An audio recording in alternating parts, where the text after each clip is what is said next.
Hello दोस्तों, कैसे हैं आप सभी लोग। आशा करता हूँ सभी लोग अच्छे होंगे। तो स्वागत है आपके यूट्यूब चैनल सोलर क्लासेस में। और जो आज हम इसमें पढ़ने जा रहे हैं वो नंबर सिस्टम का सबसे लास्ट का जो बचे हुए क्वेश्चंस हैं वो हम इसमें देखेंगे। तो इसमें जो हम पढ़ रहे हैं नंबर सिस्टम चैप्टर पढ़ रहे हैं, हमने लेक्चर नंबर 1 से लेकर के लेक्चर नंबर 10 तक कवर कर लिए हैं। और अब जो हम लेक्चर नंबर 11 पढ़ रहे हैं वो नंबर सिस्टम का सबसे लास्ट का लेक्चर पढ़ रहे हैं। और इसमें हम क्वेश्चन नंबर हमने जो अभी तक किए हैं वो क्वेश्चन नंबर 1 से लेकर के क्वेश्चन नंबर 120 तक क्वेश्चन हमने सीख लिए हैं। इस वीडियो में जो हम सीखेंगे क्वेश्चन नंबर 121 से लेकर के और क्वेश्चन नंबर 131 तक, जहाँ पर ये चैप्टर हो जाएगा फिनिश्ड। तो आइएगा, समय को ख़राब ना करते हुए आगे बढ़ते हैं। और आज का जो लेक्चर होगा वो बहुत छोटा होगा, क्योंकि मात्र 10 ही क्वेश्चंस ऐसे हैं जो हमें इसमें पढ़ने हैं। और कल से जो हमारा चैप्टर शुरू होगा वो होगा लेसे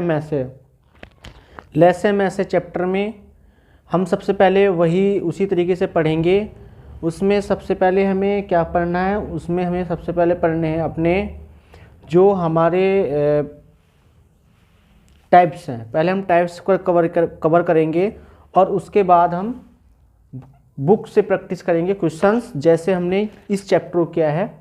अगर कुछ लोग ऐसे हैं जो सिर्फ क्वेश्चन ही प्रैक्टिस करना चाहते हैं, बुक्स को ही प्रैक्टिस करना चाहते हैं, तो वो इस चैप्टर का लेक्चर नंबर 7 से लेकर के लेक्चर नंबर 11 तक देखें।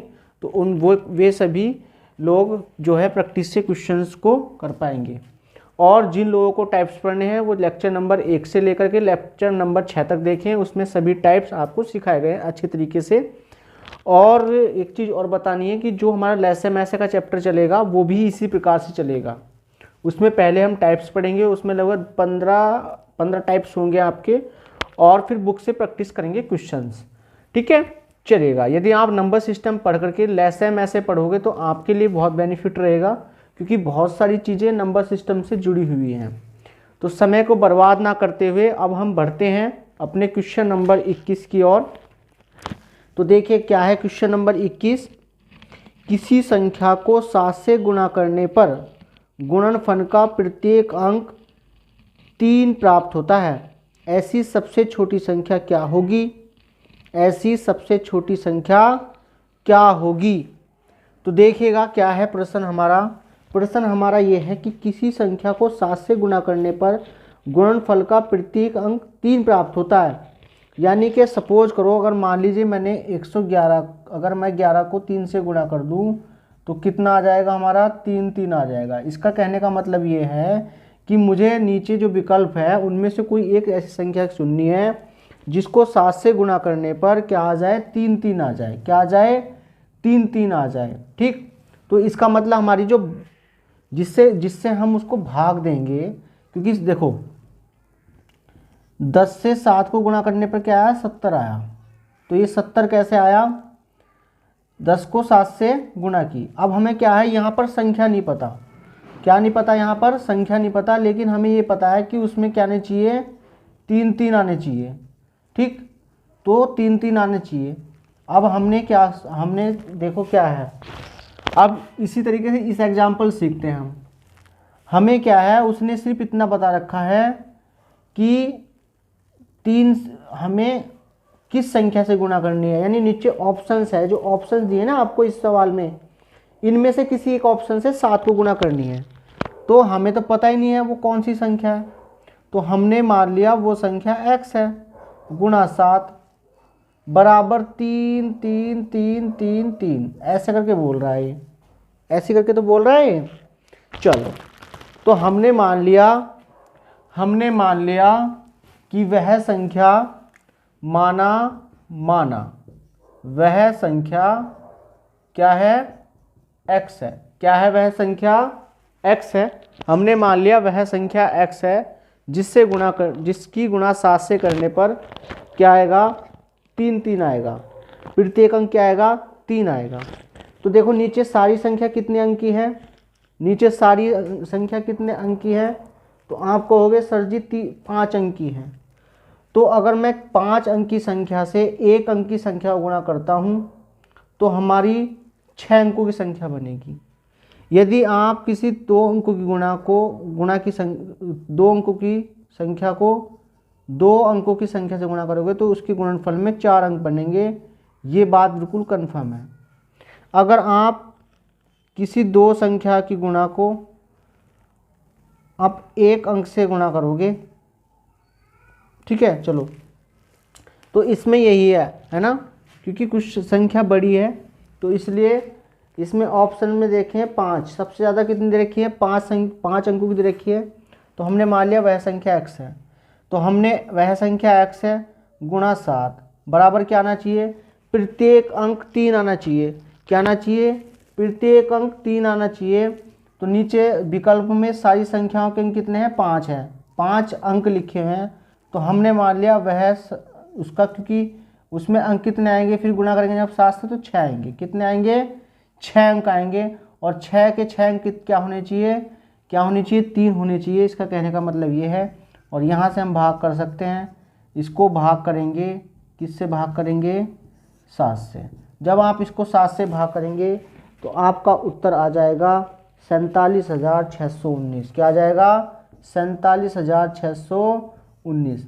इसको 7 से भाग कर लेना, उत्तर आ जाएगा। यही इस प्रश्न का उत्तर है। ठीक है, समझ में आया ना कुछ चीज़ें। देखो दोबारा समझाता हूँ। हमने मान लिया वह संख्या x है, हमें पता ही नहीं है कौन सी संख्या है जिसमें 3 3 आएगा भाई। तो हमने मान लिया वह संख्या x है जिससे गुणा करनी है ना। तो हमने x गुणा 7 कर दिया और उत्तर क्या आएगा, उत्तर वो संख्या आएगी जिसमें 3 होंगे सारे अंक। क्या होंगे, 3 होंगे। तो हम गुणा देखो कितनी, ऑप्शन में कितने अंकों वाली संख्या है, 5 अंकों वाली संख्या है। तो 7 से गुणा जब 5 अंकों वाली संख्या को करेंगे तो 6 अंक आएंगे। तो हमने ये 6 अंक 3, क्योंकि हमें पता है 3 3 आना है, तो 6 अंक कितने आएंगे, 3 3 आएंगे। तो हमने ये रख लिया, यहाँ से भाग कर लिया, आंसर आ जाएगा। चलिएगा सवाल नंबर 22 की ओर बढ़ते हैं। क्या है सवाल नंबर 22, देखिएगा सवाल नंबर 22 क्या है। 1 से 200 के बीच कितनी पूर्णांक है जो 2 तथा 3 दोनों से विभक्त होंगे। तो 2 तथा 3 दोनों से विभक्त कौन सी संख्या होगी, 2 व 3 से विभक्त संख्या कौन सी होगी, 6 होगी। जो संख्या 2 और 3 दोनों से विभक्त होगी तो वह संख्या हमेशा 6 से विभक्त होगी ही होगी। ये आपको विभाजकता के नियम में मैंने सिखाया था।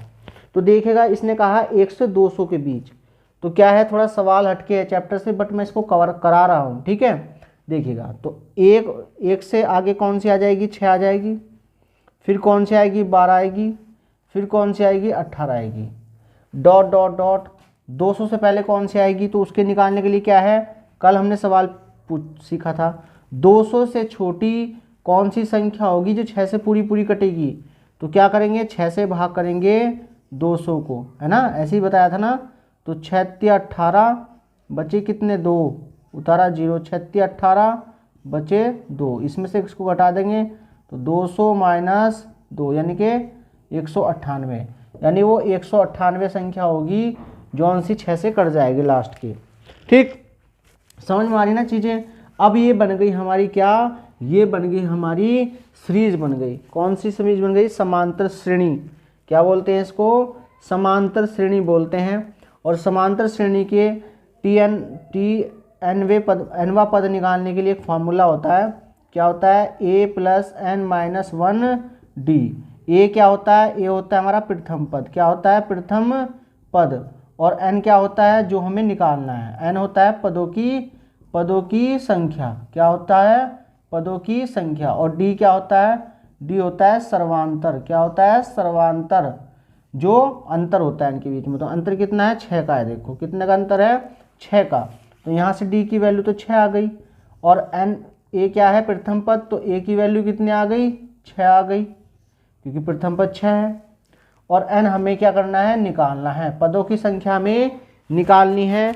और अंतिम पद क्या है हमारा, यानी tn क्या है हमारा, tn है 198।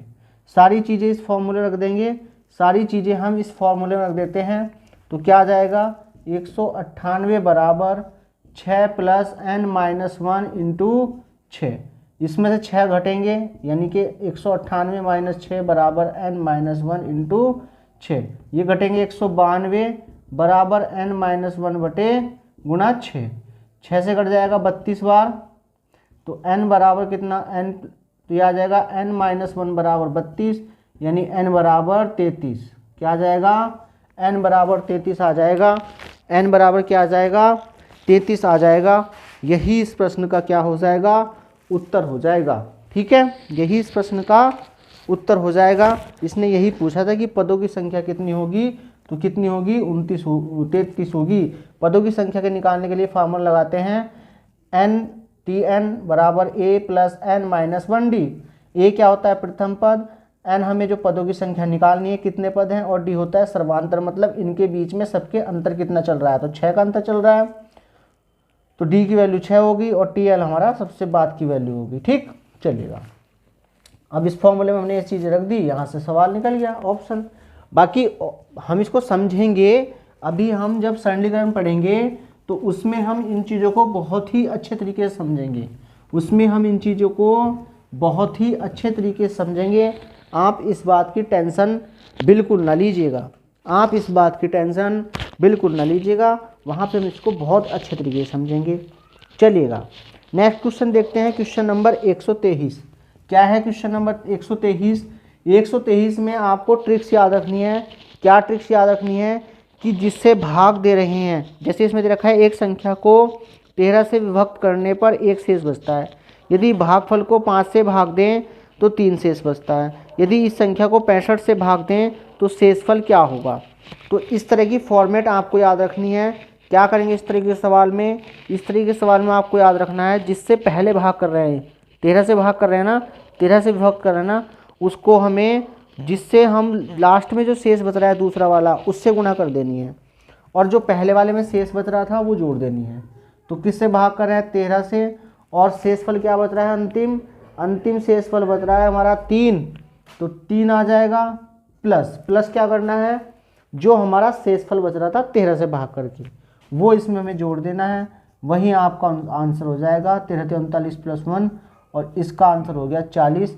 यही इस प्रश्न का उत्तर हो जाएगा। ठीक है, समझ में आई क्या चीज़ कहा मैंने ये कहा है जिससे भाग दे रहे हैं वो, जिससे शुरू में भाग दे रहे हैं वो रखना है, और जो अंतिम में शेष बच रहा है उससे गुणा करनी है, और जो शुरू में शेष बच रहा था उसको प्लस कर देना है। जो भी उत्तर आएगा वही आंसर हो जाएगा।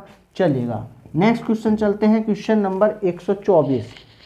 क्या है, किसी संख्या में 7 जोड़कर योगफल को 5 से गुणा करके गुणनफल को 9 से भाग देते हैं, इस प्रकार प्राप्त संख्या में से 3 घटाने पर 12 शेष बचता है, शेषफल कितना है।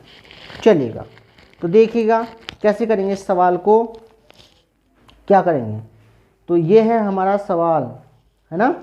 चलिएगा किसी संख्या में 7 जोड़कर, तो हमने मान लिया माना संख्या x है, तो किसी संख्या में 7 जोड़कर, तो हमने 7 जोड़ लिया।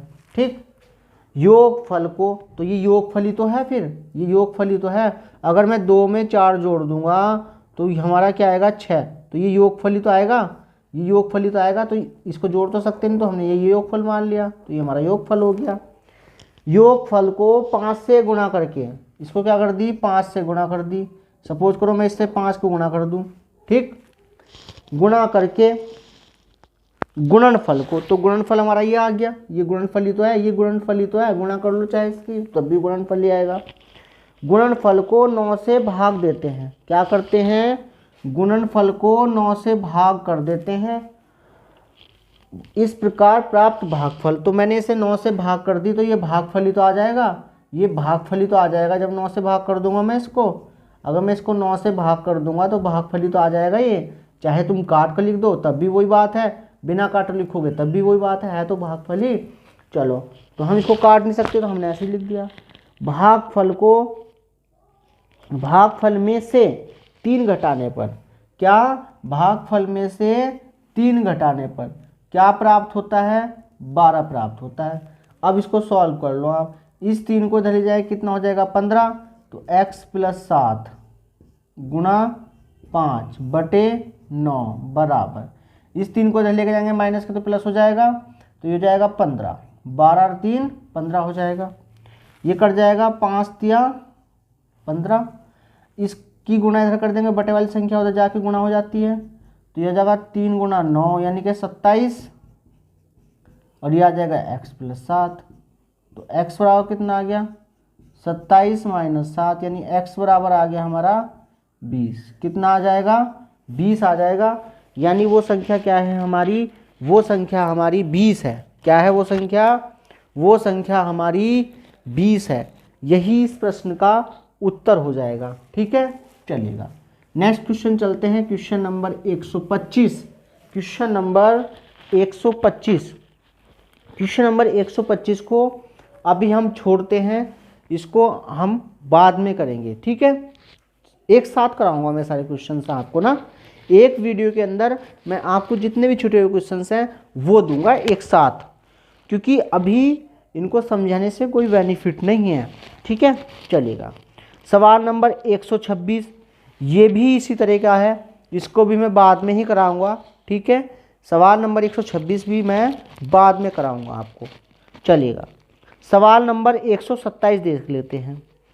3 अंकों वाली एक संख्या 4a3 को 3 अंकों वाली दूसरी संख्या 984 में जोड़ने पर 4 अंकों वाली संख्या 13b7, ये 13b7 है, 13b7 प्राप्त होती है, तो 11 जो 11 से विभाज्य है, तब 3a + 4b बराबर क्या।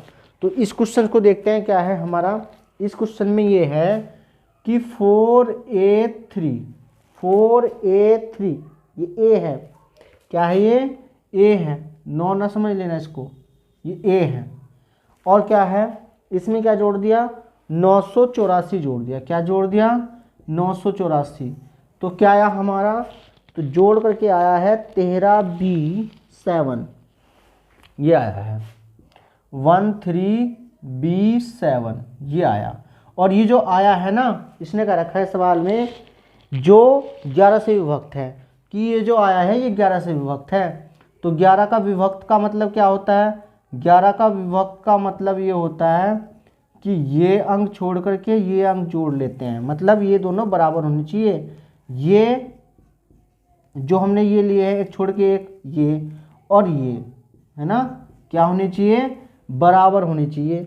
यही तो नियम कहता है 11 का, कि एक छोड़ करके एक अंक जोड़ लो और जो बचे हुए अंक उनको जोड़ लो, वे क्या होते हैं 11 के नियम में बराबर होते हैं। तो हमने इसको जोड़ा, तो 1 + b बराबर कितना आ गया 10, यानी b बराबर कितना आ गया 9 आ गया। क्या आ गया b बराबर 9। अब देखिएगा इसमें रख लेते हैं 4a3984 बटे b का वैल्यू कितना है 9, तो हम इसमें रख सकते हैं 97 रख सकते हैं। अब मैं अब इस a की जगह मैं क्या रखूँ कि यहाँ 9 आ जाए, तो वेरी सिंपल सर जी, यहाँ पे a रख दो, तो a की वैल्यू कितनी आ गई 1 आ गई, तो b की वैल्यू कितनी आई 9 और a की वैल्यू कितनी आ गई 1। चलेगा, तो सवाल में आपसे पूछा है 3a + 4b, सवाल में पूछा है 3a + 4b बराबर क्या। तो 3 × 1 a की जगह 1 और 4 × 9।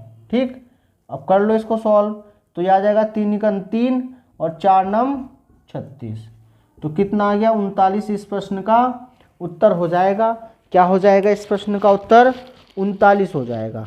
ठीक है, चलिएगा सवाल नंबर 128 देखते हैं क्या है। सवाल नंबर 128 देखते हैं, पढ़िएगा, बोर्ड पे लगा दिया है मैंने। सवाल नंबर 128 मैंने बोर्ड पर लगा दिया है, पढ़िएगा इस क्वेश्चन को। क्या है पढ़ते हैं। 2 ऐसी संख्या हैं कि पहली संख्या को 2 बार तथा दूसरी संख्या को 3 बार जोड़ा जाए तो योगफल 100 प्राप्त होता है। यानी 2 संख्या हैं, एक संख्या अलग है और दूसरी संख्या अलग है।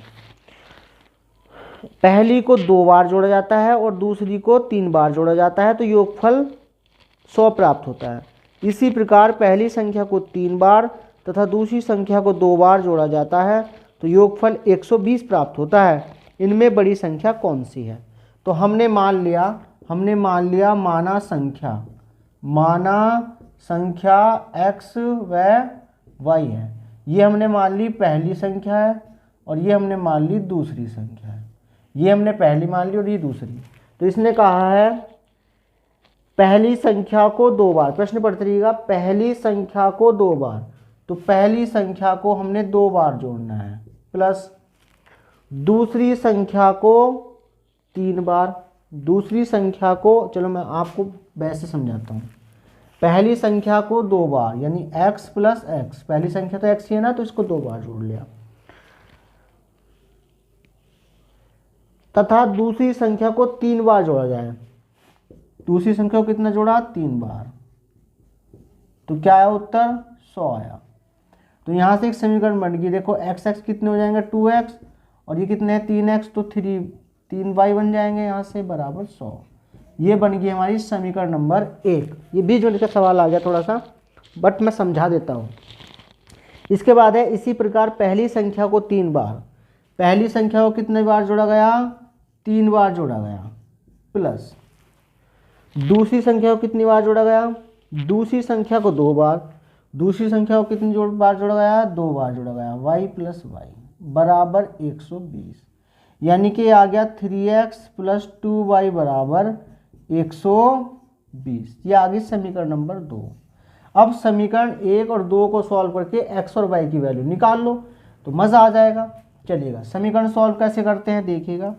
ये हमारी समीकरण है 2x प्लस 3y बराबर 100, और ये है हमारी 3x प्लस 2y बराबर 120। अब देखो, हमें इनमें से कोई एक जैसे बनाने पड़ते हैं। समीकरण सॉल्व करनी हम सीखेंगे बीजगणित में, तो अभी हम थोड़ा सीख लेते हैं, हल्का फुल्का तो सीख लेते हैं। तो बराबर करने के लिए जहाँ ये यहाँ पर शुरू में जो ये अंक होता है उसको इससे गुणा करते हैं और इसको इससे गुणा कर देते हैं।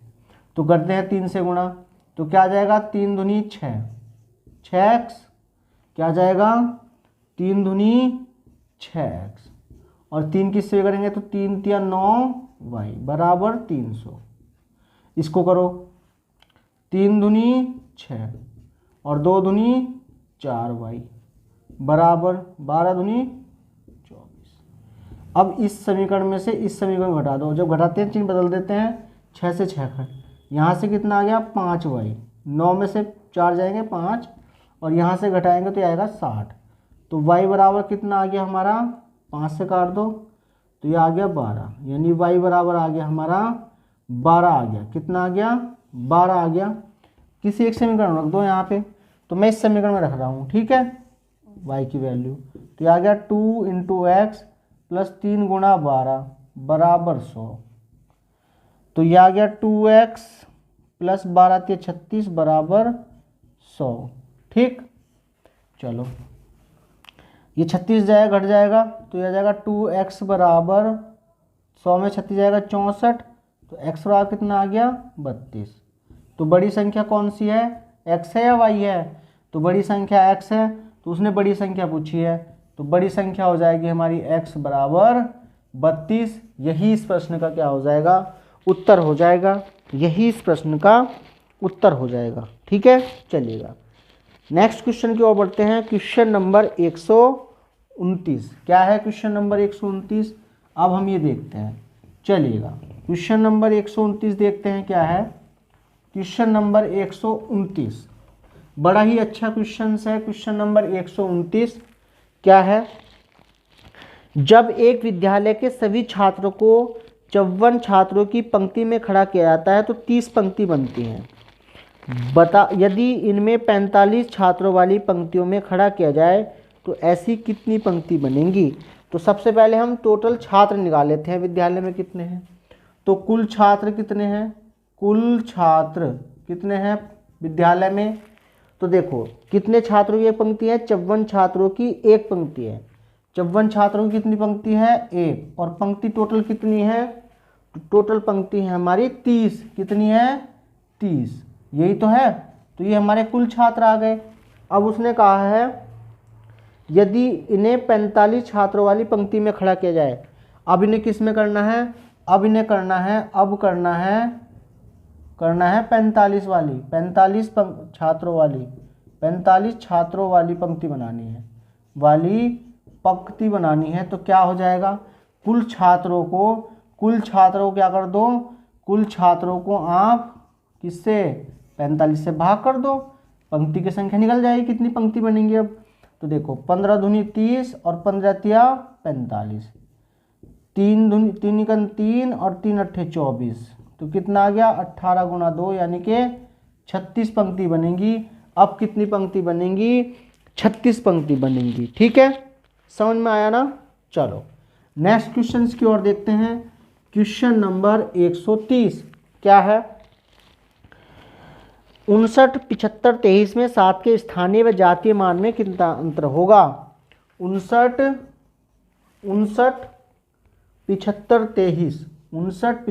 23 के में 7 और 9 के स्थानीय मान, तो 7 का स्थानीय मान क्या हो जाएगा, 7 का स्थानीय मान क्या हो जाएगा, तो 7 के बाद कितने अंक है, 3 अंक है, तो 3 जीरो लग जाएंगी, स्थानीय मान है। और जातीय मान क्या होता है, 7 का जातीय मान क्या होता है, जातीय मान खुद वो संख्या होती है, तो ये हो गया 7। उसने क्या पूछा है हमसे, अंतर का मतलब क्या होता है, घटाना, तो क्या हो जाएगा इसका उत्तर हो जाएगा 6993, क्या हो जाएगा 6993। चलिएगा नेक्स्ट क्वेश्चन की ओर बढ़ते हैं। क्वेश्चन नंबर 131 क्या है, क्वेश्चन नंबर 131, 64, 71, 35 में 7 तथा 3 के स्थानीय मानों का अंतर, तो 7 का स्थानीय मान क्या हो जाएगा, 7 का स्थानीय मान क्या हो जाएगा भाई, तो 7 कितने अंक है, 3 अंक है, तो 3 जीरो लगा देंगे, ये हो गया 7 का स्थानीय मान। और 3 का स्थानीय मान क्या हो जाएगा, 3 का स्थानीय मान हो जाएगा, देखो 3 के बाद कितना अंक है, 1, इनका अंतर पूछा है, घटा दो, तो 6970 इस प्रश्न का क्या हो जाएगा, उत्तर हो जाएगा। यही इस प्रश्न का आंसर है। चलिएगा, तो यहीं पर आकर के हमारा जो है ये चैप्टर हो जाता है फिनिश। और अब हम ये देख लेते हैं कि हमने इस पूरे चैप्टर में कौन कौन से क्वेश्चन नंबर छोड़े हैं, ताकि यदि आप उनको करने बैठो तो आपको उनसे परेशानी ना हो। तो कौन कौन से क्वेश्चन छोड़े हैं हमने वो देख लेना। वैसे मैंने आपको इसके सभी क्वेश्चंस अब करा दिए हैं। जो क्वेश्चंस मैंने छोड़े हैं वो मैं आपको बता रहा हूं कि मैंने इस चैप्टर के कौन कौन से क्वेश्चन छोड़े हैं। इन सभी क्वेश्चंस की वीडियोस मैं आपको एक साथ बना करके आपको उपलब्ध करा दूंगा। ठीक है, तो अभी हमने ये चैप्टर फिनिश कर लिया है संख्या पद्धति। आप अब इसका टेस्ट लगा सकते हो यदि आपने इसको अच्छे तरीके से मेरे से पढ़ा होगा। और आप यदि किसी भी ऑनलाइन टेस्ट को लगाते हो संख्या पद्धति का, तो मैं मानता हूं कि आप उसके टेस्ट के सभी क्वेश्चंस आसानी से कर पाओगे। आप ये नहीं कह सकते कि सर ने ये क्वेश्चंस नहीं कराया है, आप ये नहीं कह सकते कि सर ने ये क्वेश्चंस नहीं कराया है। आप ये कह सकते हो कि हमारी ध्यान नहीं रहा कि ये क्वेश्चंस कैसे होगा। क्यों ध्यान नहीं रहा? क्योंकि आपने प्रैक्टिस नहीं किया है। तो अगर आपने प्रैक्टिस किया है अच्छी तरीके से तो आपको यह क्वेश्चंस अच्छी तरीके से आप एग्ज़ाम में कर पाओगे और प्रैक्टिस सेट में भी आप अच्छे तरीके से कर पाओगे। लेकिन कब? जब आप प्रैक्टिस करोगे। ठीक है, आप लेकिन एग्ज़ाम भी दोगे ना, तो एग्ज़ाम में आपको ये ज़रूर याद आएगा कि ये क्वेश्चंस कराया है पर हमसे नहीं हुआ। क्यों नहीं हुआ? क्योंकि प्रैक्टिस नहीं किया आपने। ठीक है, क्वेश्चंस बाहर नहीं जाएंगे। आर.एस. अग्रवाल की बुक से बाहर कभी क्वेश्चन जाते ही नहीं हैं अधिकतर एग्जाम में। तो ग्रुप डी में तो जाएगा ही नहीं बेसिकली, क्योंकि 10th प्लस के लेवल पर 10th लेवल पर ये हमारा एग्ज़ाम है। तो आपको आर.एस. अग्रवाल की बुक का 1 बाय 1 क्वेश्चंस निकाल देना है। आप क्वेश्चंस 30 क्वेश्चंस आते हैं रेलवे ग्रुप डी के अंदर। आप गारंटी देता हूं 25 क्वेश्चंस आप करके आ जाओगे। यदि आप सिर्फ आर.एस. अग्रवाल के 1 बाय 1 क्वेश्चंस निकाल लेते हैं तो भी, ठीक है। तो इसलिए आप 1 बाय 1 क्वेश्चंस करते रहिएगा। कोई एक बुक पकड़ लीजिएगा, RS अग्रवाल की बुक ही पकड़ लीजिएगा, उन्हीं से पढ़ लीजिएगा आप, ठीक है। चलिएगा, तो अब हम देख लेते हैं कौन कौन से क्वेश्चन छोड़े हैं, उनके नंबर्स मैं लिख देता हूं कौन कौन से छोड़े हैं हमने क्वेश्चन नंबर 2 छोड़ा है, क्वेश्चन नंबर 4 छोड़ा है, क्वेश्चन नंबर 5 छोड़ा है, क्वेश्चन नंबर 11 छोड़ा है, क्वेश्चन नंबर 48 छोड़ा है, क्वेश्चन नंबर 54 छोड़ा है, क्वेश्चन नंबर 50 छोड़ा है, क्वेश्चन नंबर 58 छोड़ा है, और क्वेश्चन नंबर 125 छोड़ा है, और क्वेश्चन नंबर 126 छोड़ा है, ठीक। क्वेश्चन नंबर 76, क्वेश्चन नंबर 86 और क्वेश्चन नंबर 108, ये सभी क्वेश्चंस हमने इस चैप्टर के छोड़े हैं। कुछ क्वेश्चंस ऐसे हैं जो बहुत ज़्यादा आसान है, इनमें से कर सकते हैं, लेकिन वो इसलिए छोड़ दिए गए हैं कि ये इस चैप्टर से संबंध नहीं रखते हैं। ये नेक्स्ट चैप्टर जब हम पढ़ेंगे तो उनमें ये क्वेश्चंस आएंगे। कुछ क्वेश्चंस इसमें ऐसे हैं जो कि इस चैप्टर से रिलेशन नहीं रखते हैं, तो नेक्स्ट चैप्टर में वो क्वेश्चंस आएंगे। तो ऐसे क्वेश्चंस को हमने छोड़ दिया है, ठीक। ऐसा नहीं है कि सारे क्वेश्चंस नहीं होंगे, सारे ही क्वेश्चंस हार्ड हैं, नहीं। जैसे क्वेश्चन नंबर 2 है, 4 है, 5 है, ये क्वेश्चन नंबर जो है और 11 है, ये सभी चारों के चारों क्वेश्चंस हमारे प्रतिशत से संबंधित है। किससे संबंधित है?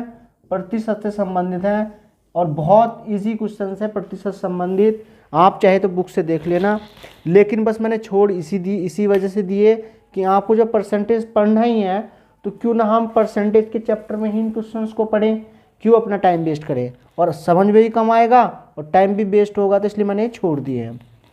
इनमें से कुछ क्वेश्चंस ऐसे हैं जो कि इस चैप्टर से संबंध रखते हैं, जैसे 54, 48, 54 और 86, 76 और 108। ये क्वेश्चंस 5 ऐसे हैं जो कि दूसरे चैप्टर से हैं ये क्वेश्चंस, और ये क्वेश्चंस ऐसे हैं जो बहुत ज़्यादा लेंथी हैं, 4 क्वेश्चंस।